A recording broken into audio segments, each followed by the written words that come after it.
تیشرت برام اومده بار میکس برنده پریمارک. بیا جلو ببین کارو.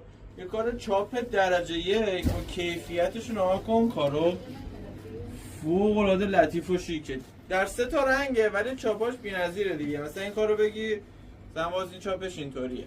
3 تا رنگ چاپ مختلفی داره. بارش میکسه. سایز بندیش هم تقریبا جوره. مثلا اینم باز یه طرح دیگه شه. خیلی طرح یه طرحشو بگی اینجا رو بگی. اوف کار درجه هر کدومش فرق می‌کنه. مثلا نگاه کن اینا چه خواسته باز این طرحش.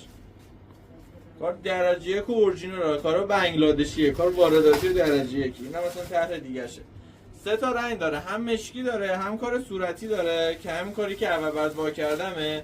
اینا طرح‌های زیادی داره. ببین چه کار درجه گوشیکیه. مثلا باز اینا که حالت یونیکورنه.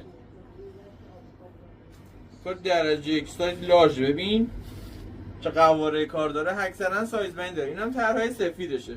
مثلا این طرحش رو ببین چقدر خاص و شیکه. یه استفاده کن دیگه لذتش رو. اینا کن طرح رو ببین. این نهایت طرح داره. بیا استفاده کن. اینا قیمت چند باشه خوبه. اینا فقط 250. کار حراجی مونه دیگه. کیفیت بالا، قیمت زیر قیمت همه. 250. من این رو باید 350 380 بفروشم. بیا استفاده کن دیگه. این فرصت استفاده کن. هر کدوم سایز بندی داره. این قواره ریزشه، این قواره بزرگترش. بیا استفاده کن لذتش رو.